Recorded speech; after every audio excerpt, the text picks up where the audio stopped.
Hello and welcome to Premier League Review Show 29. We will also be covering the Carabao Cup final in this review show, where Newcastle United got a big win over Liverpool. Let's just get straight into the review show. So we start at Goodison, where Everton took a 1-1 draw against West Ham by equalising in the last minute with Jake O'Brien, ex-Forest and Huddersfield. Of course, good result. Good point in the end for Everton after their harsh penalty for Beto was cancelled in that first half from the VAR. I'm not sure. I thought that was a bit of a harsh decision. I think the penalty probably should have stood. And then, of course, what happens? Thomas Souček goes and scores for West Ham United and puts them 1-0 up. A bit of a interrupting game, this one. VAR having a big say on it. Everton, probably looking at the stats, probably should have won this game. They had better XG than West Ham, more shots than West Ham, but West Ham also did miss a big chance. So if that goes in, West Ham win it. But yeah, a draw probably is just about a fair result, although I would sway towards Everton. Maybe both mid-table sides, both not going down. Everton 1, West Ham 1, and decent point for both. Moyes and Potter fairly happy probably as British managers.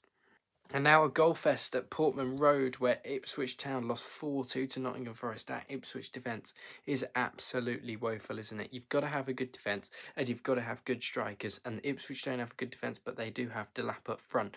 That is their problem. They just can't stop conceding goals right now. Anthony Elanga, absolute baller since he's joined Forest. He really has been. Chris Wood didn't get firing on all cylinders in this one by not scoring, of course, but yeah, it's a really good win for Forest, isn't it, this one? Kajus looks decent for midfield in the midfield, but Wolfenden and Greaves just aren't going to keep you up in this league, and Alex Palmer and got it's a championship back line, that of Davis, O'Shea, Wolfenden, Greaves and Palmer in net. Forest with a Lang, Gibbs, White, brilliantly good. He's been called up for England. Milenkovic getting the goal for Forest as well. Bit of a goal fest this one. Forest keeping those top four hopes alive by beating Ipswich, who are pretty much down now.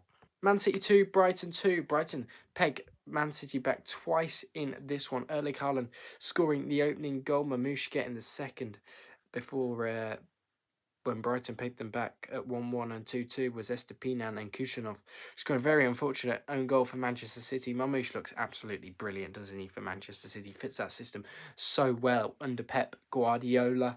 Who doesn't fit that system under Pep Guardiola? Quite a lot of the City players that in the midfield at the moment, because they do need Rodri in there, but that's the main problem for them. And decent point for both. City is still outside the top four, which is really worrying for them, considering Chelsea did lose this weekend away at Arsenal. But yeah, Brighton still in that top four race, only 2 points off the top four. They are looking good after that 7-0 defeat to Forest. They seem to have bounced back really well. As soon as Rodri comes back for City, they'll easily get in top four and probably get second, maybe, and catch Arsenal. But yeah, 2 points drop for Man City here. City 2, Brighton 2. Hertzler will be happy. Southampton lose again at home to Wolves. In other news, water is wet. Jurgen Strand-Larsen getting a brace in this one. He does have a lot of potential at Wolves, and I could see somebody snapping him up or taking Wolves' great players away from them, Strand-Larsen and Cunha, and then they would have no strikers and they would be screwed. That's what keeps Wolves going.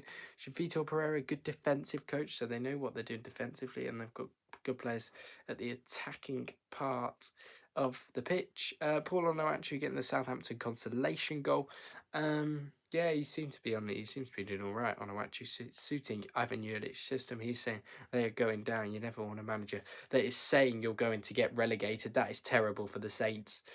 But Wolves, they move on. They'll be safe. They're absolutely fine. 3 up, 3 down. The Premier League is getting boring, because the same teams are just going to stay up, and it'll be the same next season. Leeds, Sheffield United and Burnley probably will go down. Wolves, good win for them on the road. And they're looking well to stay up now. So yeah, Wolves 2, Southampton 1. The final game is Saturday's games, where Bournemouth lost at home to Brentford. Kepa, I watched a bit of this game. Kepa being absolutely diabolical for the whistle goal. He's not very good. Bournemouth need a new keeper. Top four is gone for them now, in my opinion. Vitaly Janelt scoring an own goal to put Bournemouth, the hosts, in front. Johan Wisser scoring from a Brian and Burmo corner. Very good header, beating Kepa to it. I'm not sure. Kepa's not even a Premier League goalkeeper, as he's a Championship keeper, in my opinion. He's a bit like Meslier, a bit better than Meslier, but makes way too many mistakes. And then Christian Norgard getting the winner in the end for Brentford. Brentford's away form has been brilliant, and now they're only 3 points behind Bournemouth now in the league. They're still 4 points, 5 points off the top four. Still could catch Chelsea, but top four realistically gone now for Bournemouth, the amount of teams that are in there in that top four race. But yeah, good win for Brentford. They beat Bournemouth by 2-1 here. Arsenal 1, Chelsea 0. Saw a bit of this game live. Mikel Merino getting the header past Robert Sanchez, who still looks like an absolute bird in goal, flapping around. Not sure what he was doing. Yeah, Arsenal could have had about 6 in this game. Chelsea, I mean, they're playing like they're on the beach at the moment. I'm not sure what they're doing. They think this season's over. It's clearly not. They're still in the top four race, and they're still in the top four, quite frankly. Poor, really, really poor from Chelsea in this one. They need to be doing better than this. And yeah, David Raya getting man of the match, but I don't think Chelsea threatened until the second half. I mean, Arsenal would deserve winners in my opinion, but yeah, Arsenal get 3 points. They capitalise on Liverpool. Same amount of games played. It's now 12 points the gap. So can Liverpool show a bit of blunders, a few blunders maybe later on in the season? Can Arsenal catch up? But yeah, good win for Arsenal. They beat Chelsea by 1-0 and solidify top four in my opinion. Fulham 2, Spurs 0. Ange Postecoglou is under huge pressure because he's got his injured players back now. This is no excuse for Ange because Fulham are just, they're on it at the moment, aren't they? They are in that top four race. They're really competitive. Spurs are just absolutely dreadful. Where is their next win going to come from? You think they had a little bit of a resurgence when they beat Brentford and a few others, but it's just what is going on with Spurs at the moment. Absolutely dreadful. Same as points as Everton and West Ham. Wolves will be catching up. Spurs could finish this league in 17th. It's going to be one of the worst seasons I read earlier for Tottenham Hotspur in recent century. Anyway, as for Fulham, Muniz and Sessegnon get the 2 goals. Absolutely brilliant from them. They're in the top four race right now, Fulham, and that is brilliant to see. I mean, it's really good for a team like Fulham to be in the top four race. Brighton, Fulham, Bournemouth. So I respect what they're doing, but you're nowhere near a big enough club to be in the Premier League. But you've deserved it, and you're doing well. So I can't fault that really. But yeah, Fulham, very even game of football this one. But yeah, Ange's going to get the sack soon, and I can really see it. Marco Silva's boys get another win, and they're in the top four race right now. And the first time in 60-odd years, Newcastle United have won a trophy. They have got the Carabao Cup, and they beat Liverpool by 2-0. Absolutely deserved winners of the Carabao Cup were Newcastle United out there today. Dan Burn getting the first goal, free header on the back post. What are Liverpool doing on their set pieces? Absolutely terrible. Alexander Isak scoring to make it 2-0 to Newcastle, and that was pretty much game over until Federico Chiesa scores to make it 2-1. I'm not sure what's happened to his career after the ACL injury. Very good win for Newcastle, and they've won the Carabao Cup at the end of the day, haven't they? So their fans will be absolutely delighted. Yeah, brilliant. Brilliant to see Newcastle win a trophy, and yeah, happy for them, and they can go back to Newcastle partying, and so can Anton Deck. Leicester 0, Man United 3. Man United are in no relegation battle, and this game just confirms it. A nasty injury for a United player. I think it was Aiden Heaven in this one. It was had a nasty injury, but that didn't phase United. They're absolutely superiors in this game over Ruud van Nistelrooy's side. Leicester having a few chances of their own, missing 3 big chances. United not missing any of theirs, which is critical for the game.